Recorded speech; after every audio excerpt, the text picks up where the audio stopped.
डमरू बजाया भोलेनाथ ने, संसार सुन के मगन हो गया। ऐसा डमरू बजाया भोलेनाथ ने, सारा संसार सुन के मगन हो गया। ऐसा डमरू बजाया भोलेनाथ ने, सारा संसार सुन के मगन हो गया।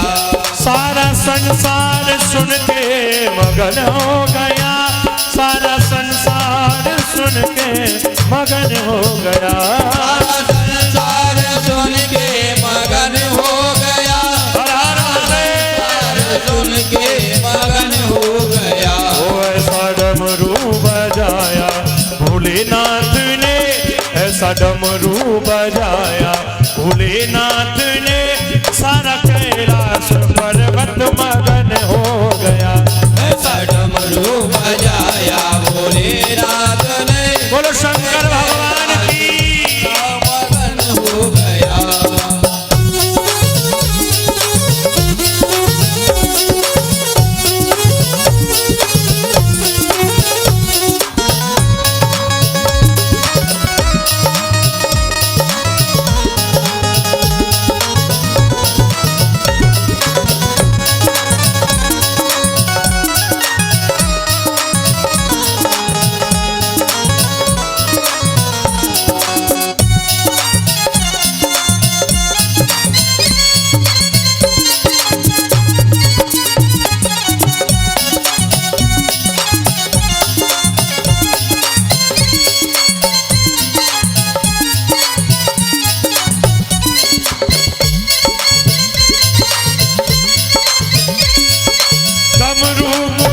करके कान्हा जी आए। डमरू को सुन करके कान्हा जी आए। डमरू को सुन करके कान्हा जी आए। डमरू को सुन करके कान्हा जी आए। कान्हा जी आए संग राधा को लाए। कान्हा जी आए संग राधा को लाए। कान्हा भी आए संग राधा को लाए।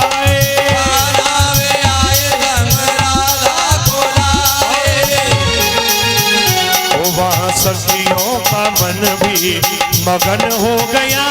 वहाँ सखियों का मन भी मगन हो गया। ऐसा डमरू बजाया भोलेनाथ ने। ऐसा डमरू बजाया भोलेनाथ ने। सारा संसार सुन कर मगन हो गया। ऐसा डमरू बजाया भोलेनाथ ने। सारा संसार सुन के मगन हो गया। जय हो दोनों हाथ लागे हरि बोल।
दुख जीवन रहे सतवा को हरि चरणों में शीश झुकाऊं बाके बिहारी आरती गाऊं श्री हरिदास के प्यारे तुम हो श्री हरिदास के प्यारे तुम हो मेरे मोहन जीवन धन हो मेरे मोहन जीवन धन हो देख युगल छवि बड़ी बन जाओ आके बिहारी मेरी आरती आरती गाऊं करे आपको रिझाऊं आरती गाऊं करे आपको रिझाऊं श्रीकांत बिहारी मेरी आरती गाऊं शांगाभ्यां सपरिवाराभ्यां सायुधाभ्यां शक्तिकाभ्यां नमः सदैव मंडल सहिताभ्यां नमः लक्ष्मी नारायणाय नमः बालमुकुंदाय नमः मंत्रपुष्पांजलि समर्पयामि कृष्ण कन्हैया लाल की जय श्रीमद् भागवत महापुराण की जय व्यासी महाराज की जय सभी भक्तों की जय सभी संतों की जय नमः पार्वती पतये हर हर महादेव हर सर्वे भवन्तु सुखिनः सर्वे सन्तु निरामयाः सर्वे भद्राणि पश्यन्तु मा कश्चित् दुःखभाग् भवेत्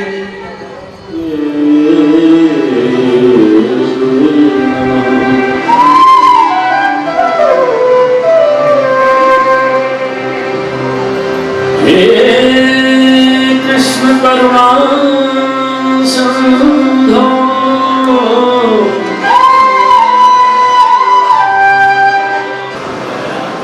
आइए चरण शरण करते हैं परापरमेश्वर परब्रह्म सच्चिदानंद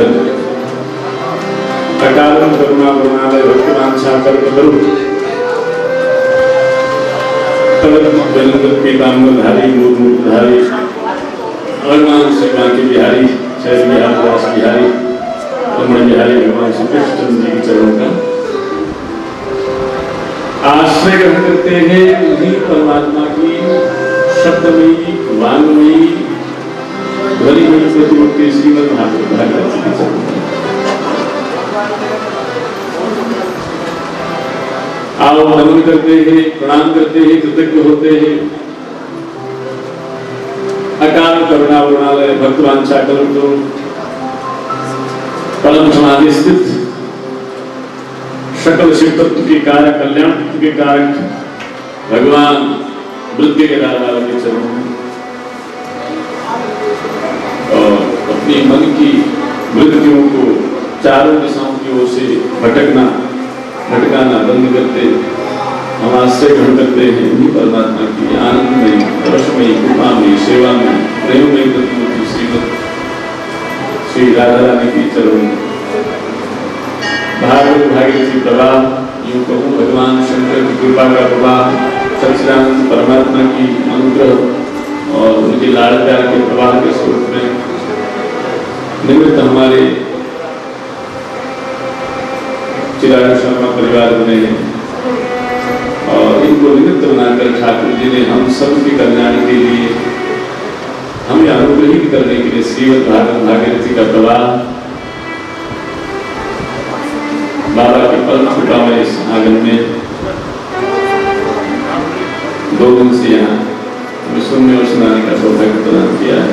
दूसरा शब्द आज मैं प्रवेश करने जा रहा हूँ। वास्तव में आप सच बात पूछोगे तो संत कहते हैं और शास्त्र कहते हैं जीवन गिनती के श्वास का नाम नहीं है।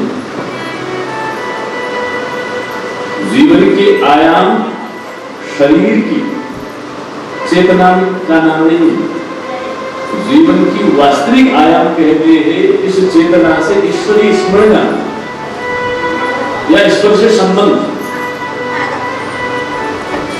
मनुष्य योनि में आकर व्यक्ति उतना जीता है, उसका जीवन यथार्थ जीवन वास्तविक तब होता है तो जितनी देर तक भगवान को याद करता है, भगवान के लिए धन्यवाद का भाव रखता है। अन्यथा वो चलता फिरता होगा जैसे रोबोट चलते। रोबोट आजकल आपको किसी बड़े होटल में जाते हो तो वहां सर्जरी कर देते हैं, बहुत बड़े बड़े काम करते हैं। ऐसे हम भी, हमारा जीवन एक रोबोट में, यदि जिसके कारण यह ये इस शरीर का कोई मूल्य नहीं है। सबसे अधिक जल्दी विकृत होने वाला कोई शरीर है तो मनुष्य का शरीर। फिर भी जिसके कारण यह विकृत में शरीर परम सौंदर्य परम प्रिय लगता है, परम बुद्धिमान अनुभव करता है यह जीव शरीर में आने के बाद। इस शरीर में आकर जीवन का आयाम उतना ही है जितनी देर तक वो भगवान को याद करते हैं, भगवान के प्रति अपना संबंध स्मरण करते हैं, उतना ही। इसलिए किसी दीक्षित शिष्य को पूछोगे, वैष्णव को पूछोगे तुम कितनी उम्र है, मुझे बड़ा अच्छा लगा। एक बार मैं बरसाना में था सदगुरुदेव के आश्रम में, वहां कोई महात्मा बनकर आए, उनसे महाराज जी ने पूछा आप महाराज जी आप बताओ आपकी उम्र कितनी है। उन्होंने बोला महाराज जी मेरी उम्र केवल 60 दिन है। महाराज जी कहा 60 दिन है, आपका शरीर इतना बड़ा है, आप कहते हो 60 दिन क्यों? 60 दिन में बालक इतना चलना फिरना इतना। बोले महाराज अभी तक मैं जी रहा था रोबोट की तरह, जब से मैंने सदगुरु शरण पाया है, जब से मुझे पता चला है मेरा जीवन किस लिए है, और इस यथार्थ के बोध के साथ जब मैं भगवान को याद करने लगा हूँ उतने दिन से मेरा जीवन प्रारंभ हुआ। इससे पहले जीवन में नहीं था, भोगों में था, और भोग में पड़ा हुआ जीवन नाश को प्राप्त होता है। भोग में पड़ा हुआ जीवन भ्रांति सुख से लेकर होता है। भोग में पड़ा हुआ जीवन एक अभिमान और अहंकार के तले आलिप्त होकर के पापों के दलदल में फंस जाता है। जीवन हमारा उतना ही है जितने देर हम ईश्वरीय आराधना में संलग्न हों। जब तक हमारे शरीर में रहते रहते हमसे दुनिया के कामों को छोड़ दिया जाए, भगवत आराधना हो, भगवान के प्रति कृतज्ञता हो, भगवान की प्रार्थना स्तुति हो, और भगवान से अपना संबंध हमें याद आवे, समझना हमारा उतना जीवन। अन्यथा जड़वत जीवन होती है। इसलिए कबीर तो कहते हैं साधो ये मुर्दों का काम। कबीर ने कहा साधो ये मुर्दों का काम, ये सब मरे हुए हैं। कबीर कहते हैं साधो ये मुर्दों का काम। इसलिए हमें अपने जीवन की अनुभूति करने का समय, जीवन की अनुभूति करने का क्षण, जीवन की अनुभूति करने की पद्धति, जीवन की अनुभूति करने का अवसर मिला है तो समझना ये भगवत कृपा से मिला। और इसी कृपा विलास के द्वितीय सत्र में प्रवेश कर रहे, जहाँ कथा की भूमिका कल आपने सुनी। नई शास्त्र में सूत और स्वर्ण के संवाद, कथा कहाँ से निकलती है? वो संवाद से, दीवार लगाने से नहीं, किसी से बोलचाल करने से नहीं, किसी को विरोध करने से नहीं। कथा तत्व, कथा का सार वहां से निकलता है जब आप संवाद में अपने जीवन को ढालते हो, अपनी वृत्ति को, अपनी प्रवृत्ति को, अपने से महापुरुष की, अपने से ज्ञानी की, अपने से बड़े की, अपने से अनुभव की बातें सुनने में तुम्हें अच्छा लगता है, तुम वहां बैठते हो तो समझो वहां से कथा उत्पत्ति होती है। संवाद, हम लोग जब घर में कोई पसंद नहीं आता, किसी से मनमुटाव हो जाता है तो बैर रखते हैं, दीवार खड़ी कर देते हैं, बोलचाल नहीं करते, हम सोचते हैं सुखी होंगे। नहीं, कथा वहां से निकलती है जब आप अपने से बड़े की सुनने की चाह लेकर के बैठते हैं। संवाद सुनते ही कथा है। इसीलिए प्रयास करो जीवन में, व्यवहार में प्रयास करो, अपने रिश्तों में ना तोड़ने और अपने संसार के विनय में एक दूसरे की श्रद्धा के आगे बढ़ो, ताकि तुम्हें संसार में रहने का सुख मिल सके। तो कथा तो निकली है, संसार से निकली है। एक महापुरुष को अपने जीवन की ऊंची गाड़ी में विराजमान किया है, उसके विचारों को सुनने के लिए सोनिकादि बड़े विद्वान महापुरुष बैठे हैं नई शाला में। उन्होंने उनको अपने से श्रेष्ठ सिंहासन में बिठा कर अपनी श्रद्धा के हृदय से सूर्य से पूछा, हाँ हमें कथा का सार चाहिए, हमारा मन शांत कैसे हो वह विधा हमें जाननी है, कृष्ण प्राप्ति कैसे हो यह हमें जानना है, माया मोह ममता हमारे मन से कैसे छूटे यह हमें जानना है, भक्ति ज्ञान वैराग्य कैसे बढ़े यह भी जानना है। ये गर्भ है कैसे दूर हो ये हमें जानना है, सुख में स्थापित कैसे हो ये हमें जानना है। ये कथा का मूल बिंदु क्या है? कथा का मूल बिंदु है, कथा का मूल बिंदु है हमें परम सुख कैसे मिलेगा। और सुख और परम सुख में अंतर है।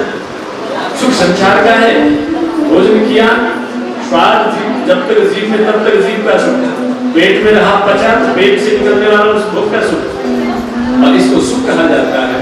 ये सुख परम सुख नहीं होता। परम सुख का अर्थ है जो सुख मिलने के बाद कभी पिछड़े ना, उसे परम सुख कहा जाता है। वह परम सुख को ढूंढने की प्रवृत्ति ही जीव को कथा में बिठाती है। सावधान हो, फोटो तो आप लोग खींचते रहते हो, आप सबके पास मोबाइल है, खूब सेल्फी लेते रहते हो।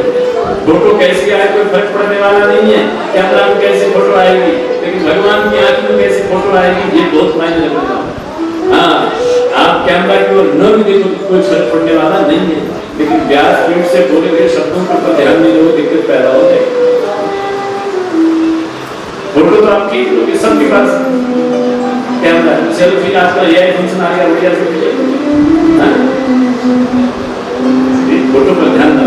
फोटो बाहर का स्वरूप है, आप भीतर के स्वरूप पर ध्यान दो। मेरे भीतर में मचलती मन की वृत्तियां कैसी, मेरा मन यहाँ बैठकर कहाँ जा रहा है, मैं बाबा केदार के गोद में आकर कहाँ में भटक रही हूँ। ये मुख्य विषय, क्योंकि तुम्हारे फोटो को कोई नहीं देखने वाला है, तुम ही देख करके फोटो जाओगे, लेकिन तुम्हारे भीतर की फोटो से ही तुम्हारी गलती होने वाली है। बाहर की फोटो से फर्क पड़ने वाला नहीं है। ये फोटो एकदम बुझा जाएगा सब, दुनिया पड़ जाएगी, दीवार देख सफेद हो जाना, इसका कोई मतलब नहीं। इसीलिए रूप को नहीं, स्वरूप पर ध्यान दो। स्वरूप, रूप तुम्हारा आईना ठीक करता है, स्वरूप ठीक करने वाला श्रीमद् भागवत। और तुम्हारा वास्तविक परिचय तुम कैसे देखते हो नहीं, तुम्हारा वास्तविक परिचय तुम क्या खाते हो नहीं, तुम्हारा वास्तविक परिचय तुम क्या करते हो ये भी नहीं, तुम्हारा वास्तविक परिचय है तुम कहाँ जाकर क्या क्या सोचते हो, ये तुम्हारा वास्तविक परिचय। तुम कौन हो, तुम्हारी उपाधि, तुम्हारे गोत्र, तुम्हारे नाम, तुम्हारे दुकान मकान से नहीं प्रमाणित होता। तुम कौन हो और कैसे हो, स्वतंत्र होने के बाद भी मन की वृत्तियां तुम कहाँ भटका रहे हो। अपनों के पास भी किन किन खुरापातों से तुम अपने अपनों के लिए षड्यंत्र करते हो। भगवान के पास आकर के भी घर की किन किन बातों के तुम सोच रहे हो, ये तुम्हारा वास्तविक परिचय। इसीलिए बार बार थोड़ा सा अलग है, अलग रहेगी। आप लोग शांत होकर बैठोगे तो कहीं कहीं जीव की कोई जीवित सुलझन तुम्हारी सुलझ जाए, लेकिन शांत होकर सावधान। ये सूत जी कहते हैं, जब प्रश्न पूछे गए हैं सौनकादिक ऋषियों से, गुरुदेव हमें वो बताइए जिससे कवि ने पाप करता हुआ कलम से घिरा हुआ जीव कल्याण को कैसे प्राप्त हो, मन से दुखी जीव सुखी कैसे हो। सच बात यही है, आज हम सब मन से दुखी हैं साहब। हमारे पास बहुत संपन्नता है, ऐसा नहीं है, हम कभी भी कितने भोजन जब चाहो तब बना सकते, खा सकते, बनाने में इतना भी नहीं, लेकिन फिर भी हमारा मन कहीं कहीं अशांत है, भटक रहा है। अपनों के बीच में हम अपने आप को तन्हा पा रहे हैं, अपने भी अपनों का अच्छा भी हमें अच्छा नहीं लग रहा, अपनों का अच्छा घर भी हमें मिलने लग गया। ये दुविधा मन की है। इसलिए संभालो अपने आप, अपने स्वरूप को, अपने भीतर की स्वरूप। कल भी कहा संसार आपको पतन के लिए बहुत तैयार है, आपको पद पद आपके पतन की इंतजार कर रहा है संसार। हर कोई यहाँ पर जीवन में आज मनुष्य जीवन में आकर के हमें सावधान नहीं हो पाए, 84 लाख मार्ग मिलने वाला नहीं है। एक कुत्ता भजन करके, एक कुत्ता बाबा केदार में जितने भी आगे पीछे घूमेगा वो केदार की उस कैलाश को प्राप्त कर पाने में समर्थ नहीं है। भजन इसी देह से होता है जिस देह में हमारा आप है। इसीलिए इस देह को कुकुर शुकुर की तरह भोगों में व्यस्त करिए, मरणोत्तर निष्ठाओं के हमारा ध्यान रहेगा, फिर हमारी गति कभी होने वाली नहीं है। इस बात पर आप सावधान रहें। ये श्रीमद् भागवत महापुराण भीतर के स्वरूप को बदलता है, रूप नहीं स्वरूप। रूप समय प्रकृति अनुसार बदलते रहता है। आज कोमल, कल कठोर, परसों एकदम ही पूरा जर्जर। ये समय से ऐसा रूप है, ये होना ही है, सबके साथ आना ही है। ज्यादा लंबा जिया जाए तो एक सबको उड़ाना है, रोगों से गिरना है, अशक्त शरीर होना है, घुटने हाथ पैर कान नाक ये सब चीज होना ही होना। इसको कितना ही संभालना चाहो संभालने में समझ नहीं पाओगे, नहीं समझ पाओगे। हाँ, इसके समझने न समझने से कोई फर्क भी नहीं पड़ता साहब। ये तो साधन है, आपको संभालना है मन की मचलती वृत्तियों को, मन की भटकन को, मन में निकलती है खुरापात को। वास्तविक खुरापात भी है ना, सारे पाप की जड़ तो मन की बातें हैं। इसीलिए बड़े सावधान होकर भाव से उस कल्याण की कामना से आपको चुटकुला सुनाने वाले बहुत आएंगे, आपको गाने गा नचाने वाले बहुत आएंगे, लेकिन आपका हित बिना किसी स्वार्थ से बताने वाला कोई व्यास भी खाएगा। उनके लिए आपके मन में चाव होना जरूरी है, उस अभिलाषा होनी जरूरी है, इच्छा और जिज्ञासा होनी जरूरी है। जब तक जिज्ञासा और रुचि न हो, अरुचि का भोजन भी कभी अच्छा लगता नहीं। क्या करना है? यदि अरुचि हो तो 56 प्रकार के व्यंजन भी हो तो उसमें खोट दिखाओ, और रुचि हो तो फिर 5 बजे बाद के वो जो शराब के ठेके के बोतल बड़े अच्छे लगते हैं। रुचि से वो अच्छे नहीं है, कतई अच्छे नहीं है, किसी के लिए अच्छे नहीं है, किसी अवस्था में अच्छे नहीं है, लेकिन रुचि जब वहां पड़ जाती है तो ये अच्छे, फिर उसके सामने कोई अच्छा नहीं लगता। सारे मेरे रुचि की बात है, इसलिए मैं आपसे निवेदन कर रहा हूँ, निवेदन यह कर रहा हूँ, आप जिज्ञासा होकर, जिज्ञासु होकर, पिपासु होकर, जिज्ञासा ही हमारी सृष्टि, हमारे जीवन के कर्मों की जननी है। तुम क्या चाहते हो मैटर सवाल बहुत मायने रखता है। तुम क्या चाहते हो? चाहने से संसार बनता है, चाहने से घर बना, चाहने से मकान बना, चाहने से दुकान बना, चाहने से सब कुछ आपने किया है। बस इतना चाहने के बाद, इतना करने के बाद भी हमें जीवन की पूर्णता मिलने वाली नहीं है। जो बनाया, जो किया, जो कमाया, वो सब यही का रह जाना है। किया क्या? ये सोचने का विषय है, इस पर चिंतन करना है, आवश्यक है। और यही तो कथा यही तो हमें उस दिशा की ओर ले जाए, चिंतन की दिशा की ओर ले जाने का मार्ग है। सोचो मैंने क्या खोया, क्या पाया, इतना कमाया, इतना बनाया, इतने हो गए, आखिर मेरे पास है कौन, मेरे साथ है कौन, जाएगा कौन मेरे साथ? इस बात को अवश्य अपना कल्याण चाहने वाले व्यक्ति को विशेष करके चिंतन करना चाहिए। चिंता मनुष्य करता है शक्तिशाली होगी, लेकिन चिंतन करने की एक साइड में, इसीलिए आज प्रथम शब्द आज लाइट भी आ रहा लाइट भी कोई बात नहीं, फिर भी निवेदन कर रहा हूँ, मैं प्रयास करूंगा। वैसे तो जोर से नहीं बोलता हूँ, लेकिन आप लोग सुनने की इच्छा रखोगे तो जोर से बोलूंगा। जब माइक आएगी तो भी कथा प्रयास करो थोड़ा आगे आगे आने का। पीछे बैठे हैं सज्जन लोग, पीछे तक आवाज न भी जाए, लाइट चली जाए तो आगे बैठोगे थोड़ा सुनाई देगा। अब वैसे भी नेता आते हैं तो पीछे पीछे बैठा करो, न जाने कहाँ भगदड़ मच जाए कोई पता नहीं, और जो आगे बैठेगा उसी पर दिक्कत पैदा होगी। लेकिन जो सत्संग में सबसे आगे बैठा हाँ, किसी महापुरुष के, किसी पीठ के और किसी देव स्थान के नजदीक बैठोगे तो कहीं कहीं उसकी कृपा छलक जाएगी, बात नहीं जाएगी। वहां नजदीक बैठा करो, जहाँ नेता फेता होते वहां दूर रहा करो अपने दूर। सत्संग में दूर रहोगे तो फिर जीवन से भी दूर जाओगे, भगवान से भी दूर जाओगे। और भगवान के नजदीक जाने का एकमात्र रास्ता है वो क्या? संतों के नजदीक, सत्संग कथा के नजदीकी। इसलिए आप सबसे मैं निवेदन कर रहा हूँ, आप पीछे पीछे मत रहो, थोड़ा आगे आ जाओ ताकि लाइट जाने पर आपका आवाज सुनाई दे। हाँ, आगे रहोगे तो बढ़िया, बहुत अच्छा रहेगा। आप बैठे रहो, आप पीछे से देवताओं को बोल रहा आप बैठे तो आप तो ठीक हो, आप ज्यादा आगे आओगे तो फिर आपका फोटो और वीडियो नहीं आएगा, दिक्कत इस फोटो भी नहीं परेशान होते हो। जीवन में जिज्ञासा रुचि रखो, रुचि बहुत। आपकी रुचि कैसी है इससे आपका भविष्य तय होता है महाराज। आपकी रुचि से आपका संघ का निर्माण होता है, और आपकी रुचि सत्संग में है, अवश्य ही आपको शक्ति की प्राप्ति होगी, संत महात्माओं की प्राप्ति होगी। आपके विचार सद्विचार में परिवर्तित हो जाएंगे। परिवर्तन और रूपांतरण ये दोनों चीज कल भी मैं कह रहा था, मैं सच कहूं, आपने बहुत कथा सुनी, बहुत कथा कराई, आगे कितनी कथाएं होंगी, कितने कह के जाएंगे। यदि आपके विचारों में परिवर्तन और आपके कर्मों में रूपांतरण नहीं हुआ तो कथा का कोई लाभ नहीं। पोथी पढ़ जग हुआ पंडित भया, कोई ढाई आकर प्रेम के पढ़े सो पंडित हो, कहते कवि कहते। इसीलिए कथाओं से बहुत जरूरी एक बहुत घटना घटनी चाहिए जीवन में। जीवन में कथाओं से घटना क्या घटे? सबसे पहले मेरे दुर्विचार सुविचार में, सद्विचार में परिवर्तित हो। ये बदलाव, विचारों का बदलाव आवश्यक है। मैं जैसा हूं वैसा ही हूं नहीं, ये रिलीजियस नहीं चलेगा, ये हट नहीं चलेगा। विचारों में हट धर्मता अपने विकास का सबसे बड़ा खूंटा। अपने किसी हमें बदलना है, पहले ये इच्छा जगना चाहिए। मैं हाँ, हमने बदलना है, वही इच्छा कर पाएगा जिसे अनुभव होगा हम कहीं कहीं मेरे से गलती होगी। जो अपनी गलती सुधारेगा वही बदलाव के लिए जिज्ञासा करेगा, और जो गलती नहीं सुधारेगा ना, उसके विकसित होने की संभावना नहीं होती, वो विकास भी नहीं कर पाएगा, वो सुखी भी नहीं हो पाएगा। गलतियां सबसे होती है, ऐसा कोई गलतियां नहीं होती। लेकिन जिस चित्र को अपनी गलतियों का अनुभव होता है, he is blessed। वो भगवान का कृपा का पात्र है। भगवान का कृपा पात्र कौन? बोले जिसे अपनी गलती अनुभव हो और गलती अनुभव होने के बाद स्वयं के सुधार की कहीं कहीं गुंजाइश रखता है, वो अपने सुधार के लिए कोई चेष्टा करने का प्रयास करता है, हाँ वो भगवान का कृपा पात्र है। जो व्यक्ति बदलने को तैयार नहीं है, गलती नहीं बदलने को तैयार नहीं, आगे आगे जाकर 11 स्कंद के उत्तरार्ध में एक पौंड्रक नाम का वसुदेव, उसने वो 4 हाथ लगाने के बाद कहता है नहीं मैं तो वसुदेव के बराबर, भले एक ट्रांसप्लांट करके लगाए 4 हाथ, बोले मैं तो हो गया वसुदेव, हट धर्मता, अंत में भगवान के हाथ से मरना पड़ा। इसीलिए मैं भूमिका में आपको थोड़ी सी बात समझा रहा हूँ। देखो सबसे पहले जिज्ञासा, रुचि बदलो, रुचि बदलो, भोग नहीं योग। भोग में रुचि होगी तो रोग को पैदा हो जाओगे।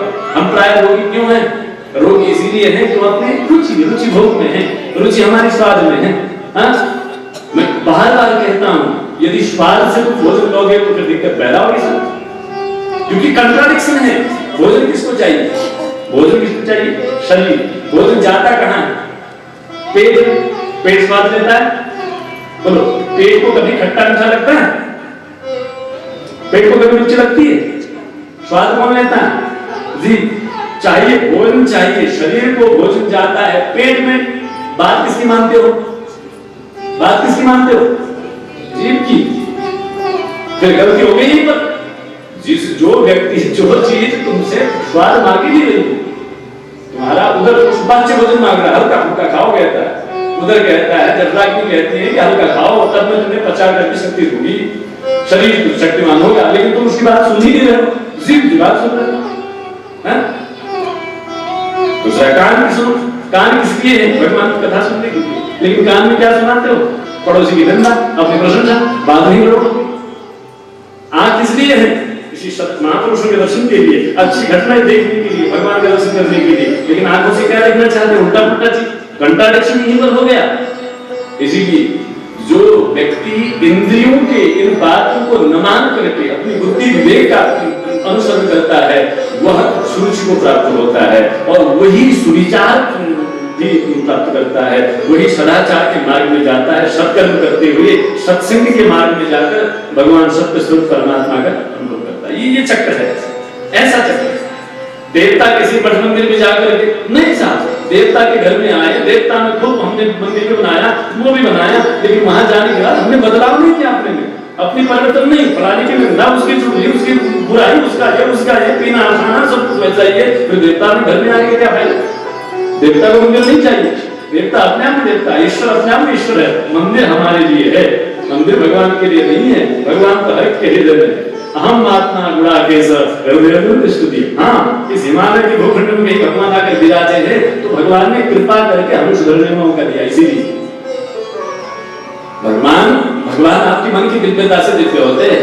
आपका मन सुधरता है ना, मेरे बाबा बहुत प्रसन्न होते हैं।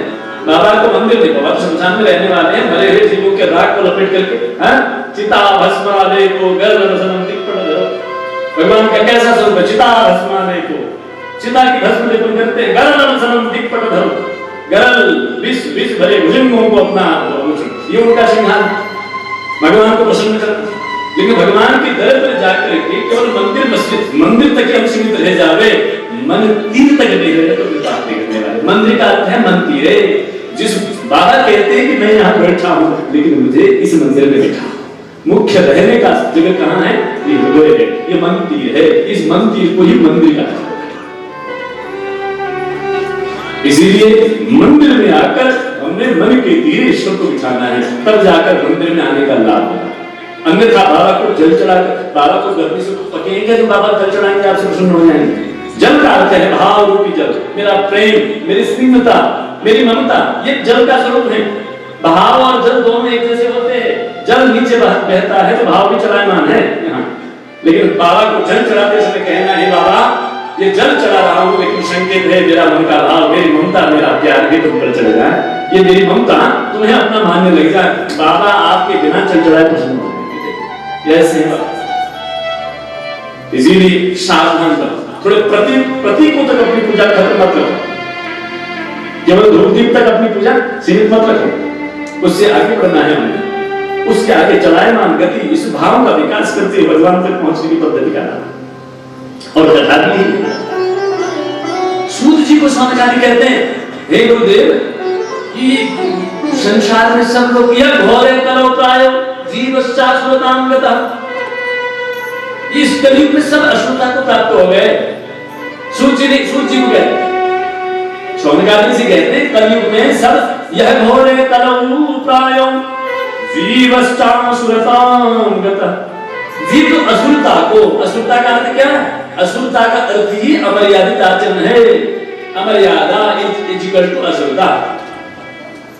असुर का अर्थ बड़े बड़े दाढ़ हो जाना, बड़े बड़े सिंह हो जाना, बड़ा बड़ा शरीर हो जाना नहीं, ये सीरियल के असुर का काम है। असुरता का अर्थ है अमर्यादित भोग, अमर्यादित रहन, अमर्यादित सोच, अमर्यादित वसन, अमर्यादित आहार विहार, जिसका है वो असुर है साहब। और असुर भाव से वित्पत्त होकर जो कर्म करता है, एक दिन वही बस वो दुखी होता है, दंडित होता है।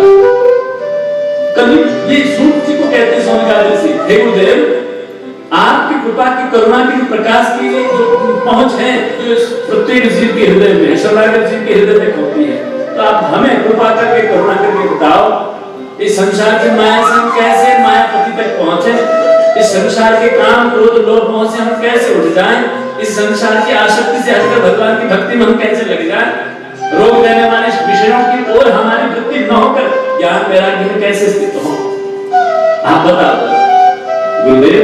आप हम पर कृपा करके इतना और बता दो, इस कलयुगी जीव संसार के भोग में भोगते भोगते संसार के नश्वर पदार्थों को अपना मानते मानते उनको प्राप्त करने की चेष्टा में अपना पुरुषार्थ करते करते बड़ा ही असुर भाव प्राप्त हो गया। असुर भाव प्राप्त होने के कारण प्रत्येक जीव क्लेश को प्राप्त है। क्लेश, झगड़ा अलग होता है, क्लेश अलग होता है। झगड़े में कोई कारण होता है, झगड़े में कारण यह होता है कि मेरे घर के भीतर इसने कुछ कर दिया, मेरा घर इसने अपने कारण झगड़े का हो गया। क्लेश कहते हैं रगड़ा, तू भी रानी मैं भी रानी, कौन कर भरेगा गुहा का कारण, इसे क्लेश कहा जाता है। क्लेश में दुख का कोई कारण है। हम दुखी क्यों है? बोले मेरे घर के बाप सामने मेरे पड़ोसी ने मेरे से बड़ा घर बना दिया, दुखी, ये क्लेश है। इसमें झगड़े का कोई कारण नहीं है, कोई कारण नहीं है। आपके देखते देखते पड़ोसी ने गाड़ी दी, उस गाड़ी को देखकर आप दुखी हो गए, क्लेश है। क्लेश है। इस क्लेश से छूटने का उपाय क्या है? असुर भाव से व्युत्पत्ति क्लेशों से हटने का उपाय क्या है?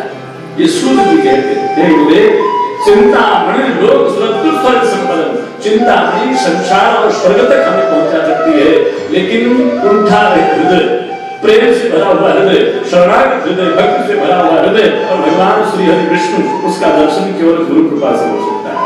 चिंतामणि कल्प वृक्ष और कामधेनु दे सकते नहीं। सच बात है ये शौनकादि ऋषियों की ये बात है। संसार की सिद्धि तुम्हें संसार को भोग देगी, संसार का थोड़ा वैभव यश दे सकती है, लेकिन हृदय प्रेम से भरा हुआ हो, सना हुआ हो, सेवा में लगा हुआ हो, सुमरण से भरा हुआ मन केवल गुरु के आश्रय में रहने से मिलती है। बिना गुरु, हाँ, गुरु बिनु भवनिधि करहि न कोई, गुरु बिनु भवनिधि करहि न कोई, गुरु बिनु भवनिधि करहि न कोई, गुरु बिनु भवनिधि करहि न कोई, बिरंची शंकर समोई, बिरंची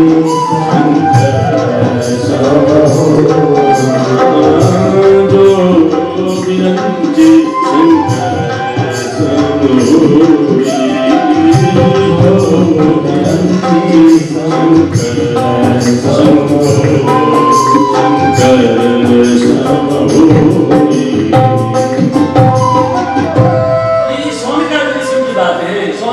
कहते हैं हमने अपनी विधा से, अपने मिले हुए कर्म संस्कारों से बहुत यज्ञ किया है, बहुत जप किया, जब बहुत तब किया, बहुत सिद्धियां हमारे पास हैं, लेकिन हमारा हृदय कुंठा नहीं है। और यह कुंठा हृदय वैकुंठ, वैकुंठ का अर्थ क्या है? वैकुंठ का अर्थ यहाँ जो विष्णु रहते हो, हाँ, वो होगा, उसमें कोई डिनाई नहीं करता, उसको हम नहीं मानते, नहीं निकालते। लेकिन वास्तविक वैकुंठ कौन है? तो कुंठा हृदय, जिसमें कुंठा नहीं, जिसमें संशय नहीं, जिसमें किसी के प्रति कोई आरोप प्रत्यारोप नहीं, जिसमें किसी के प्रति कोई उलाहना नहीं, जिसमें किसी की कोई खोट भी नहीं, कोई मांग नहीं, बस अपने में मस्त है, उसे कहते हैं बैकुंठ। ये व्यवहारिक बैकुंठ की बात बता। और ये कुंठा रहित हृदय का निर्माण केवल गुरु चरणों में आश्रित होने से मिलती है, किसी महापुरुष को अपने विचारों की बात को कहने से मिलती है। हाँ, ये बहुत महत्वपूर्ण है। हम लोग कहते हैं गुरु बनाना, गुरु बनाया नहीं जाता, गुरु को धारण किया जाता है। गुरु के विचारों अपने हृदय में आरोपित किए जाते हैं।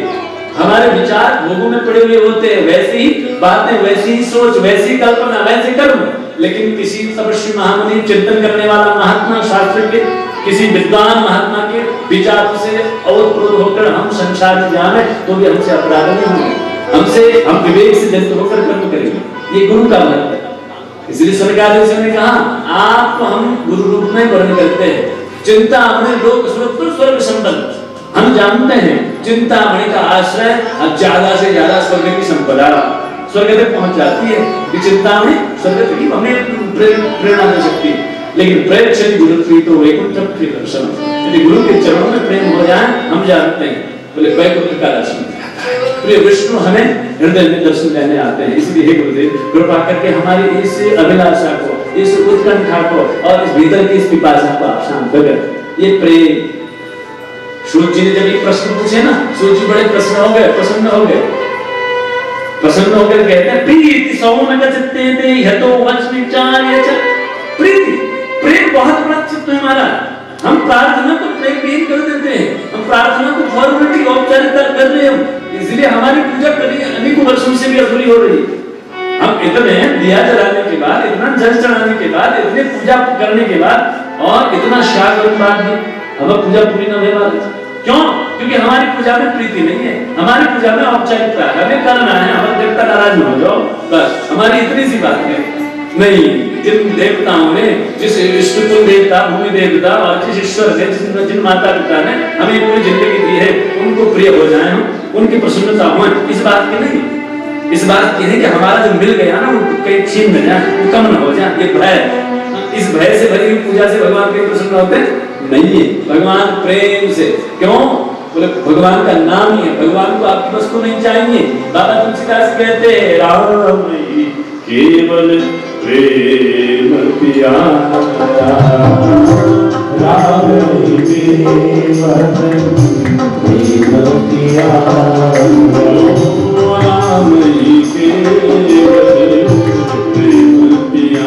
राम केवल प्रेम प्यारा। औपचारिकता से नहीं, डर से नहीं, मजबूरी से नहीं, दुख में नहीं, सुख में नहीं, प्रेम में पूजा होती, प्रेम से पूजा होती। इतना ध्यान रखो, जिस दिन तुम प्रेम से और प्रेम में रहकर पूजा करोगे, तुम्हारा परमात्मा तुम्हारे सामने खड़े होकर तुम्हारे हाथ से छीन लेगा।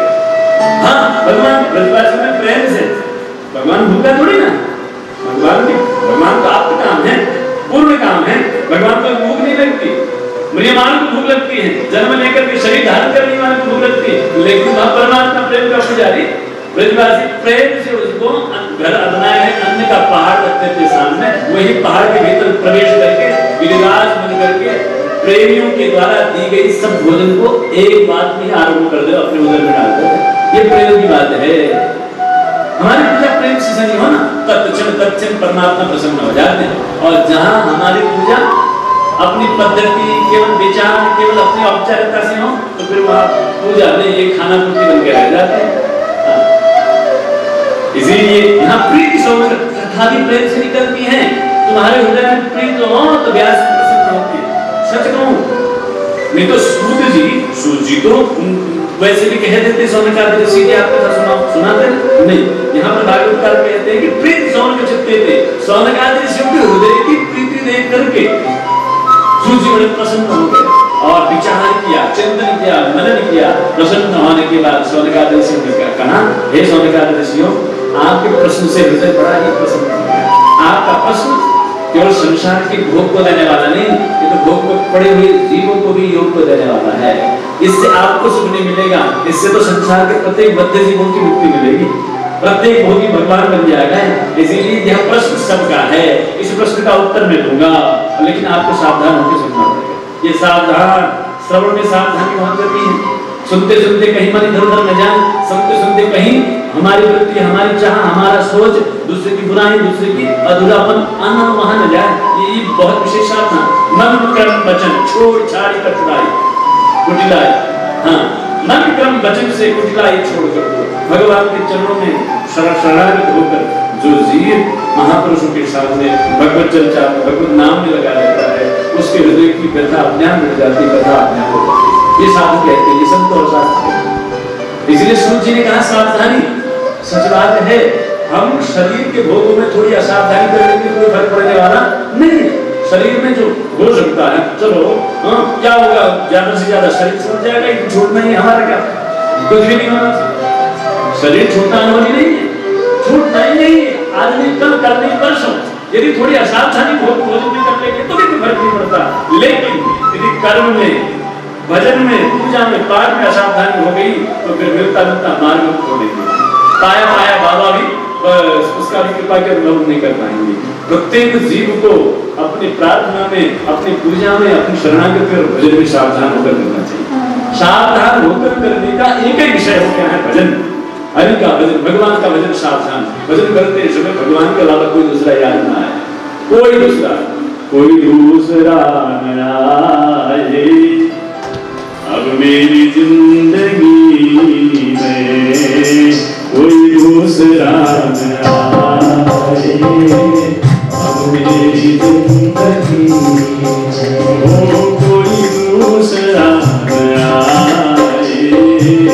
अब मेरी जिंदगी में कोई दूसरा न आए। अब मेरी जिंदगी यही हसरते कलम है, यही आरज़ू है, यही हसरते कलम है, यही आरज़ू है। नाते मेरी निगाहें तेरे मुख से जिंदगी में, नाते मेरी तेरे मुख से जिंदगी हो, नाते मेरी निगाहें तेरे मुख से जिंदगी में, नाते मेरी निगाहें जिंदगी। ओ फूलों की ताजगी में तारों की रोशनी, फूलों की ताजगी में तारों की रोशनी, फूलों की ताजगी में तारों की रोशनी, फूलों की ताजगी में तारों की रोशनी, फूलों की ताजगी तारों की रोशनी, फूलों की ताजगी तारों की रोशनी। जो बात तुम देखो, जो बात तुम देखो, देखो नहीं किसी, जो बात तुम देखो, देखो नहीं किसी। नाते मेरी निगाहें तेरे रुख से जिंदगी में, नाते मेरी निगाहें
प्रार्थना के बीच में भगवान और तुम्हारे बीच में कोई दूसरा नहीं।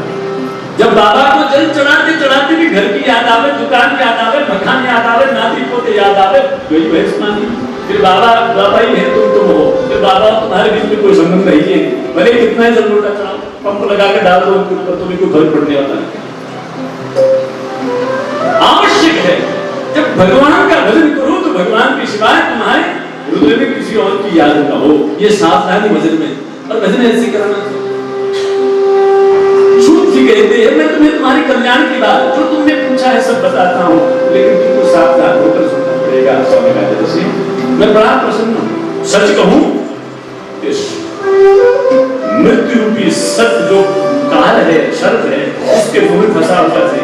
प्रत्येक जीव काल के रूपी सर्प का ग्रास है, हर कोई मरने वाला। और काल के भय से भयभीत जीव बड़ा ही दुखी है, बड़ा ही डर में है। कुछ डर तो यह है कि मेरे अपने मेरी बात नहीं मानते, कुछ डर तो यह है कि मेरा अपना शरीर मेरी बात नहीं मानता, कुछ डर तो यह है कि मेरे पास वो नहीं है जो मैं चाहता हूँ, कुछ डर तो यह है कि जो है वो भी चला जाए। इतना भय, हम सब उसी भय से भयभीत हो रहे। इन भय से पड़ा हुआ जीव, भय से भय चिंता हुआ जीव भगवान का शरण ग्रहण नहीं करता। सच कहूं, भयभीत हृदय को भगवान के पास पहुंचाने की बात तुम्हें बताता हूं, वह बात है भगवान की भागवत कथा। भयभीत हृदय को भक्ति में कर देती है, दुखी हृदय को भी दुख से पार कर देती है। वो भगवान की कालज्ञा दुखत्रास श्वास विनाश है तले श्रीमद्भागवतम शास्त्रम कलौटी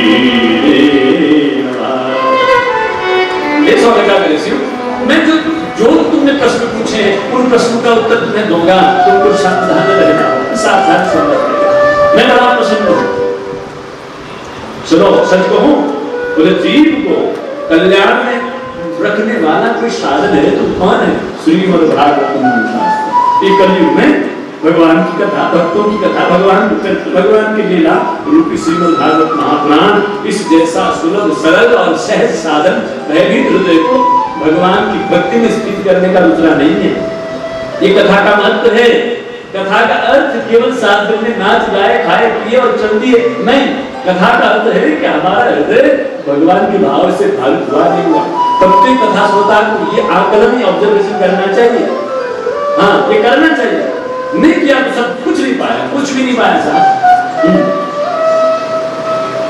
कहते हैं इस श्रीमद्भागवत महापुराण से परीक्षित नाम का राजा तो 7 दिन की उसने धर्म किया, न दान किया, न तप किया, न तपस्या किया। उसने केवल श्रीमद्भागवत कथा सुनी, बड़ी सावधान होकर, नतचित्त होकर अपने गुरुदेव के चरणों में आसीन हो गए। 7 दिन की कथा, केवल 7 दिन। परीक्षित को 7 दिन में मुक्ति हुई, हमें क्यों नहीं हो रही? हम कहां कितनी कथाएं हम सुन चुके हैं, लेकिन हमें मुक्ति क्यों नहीं हो रही? इसलिए नहीं हो रही है, हम कथा सुनते तो है, सुनने के बाद मनन नहीं करते हैं। सुनने के बाद हमें क्या पाया क्या गया, इसका आकलन हम नहीं करते और सुनी हुई चीजों को हम जीवन में उतारते हैं। नहीं तो श्रीमद्भागवत महापुराण सामर्थ्य है साधन मुक्ति, और यही जो मुक्ति वाली युक्ति देवताओं को सुलभ नहीं है।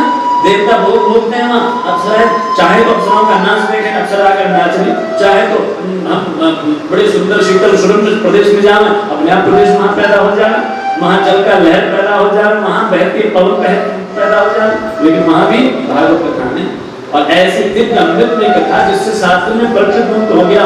वहाँ स्वर्ग का अमृत वो क्षीरसागर के मंथन से निकला हुआ अमृत का घड़ा लेकर देखता आ गया। वो कहने लगे सुखदेव से, हे गुरुदेव, जो अमृत जो आप श्रवण करा रहे हो कथा, वो कथा हमें दे दीजिए, बदले में हम अमृत दे देते।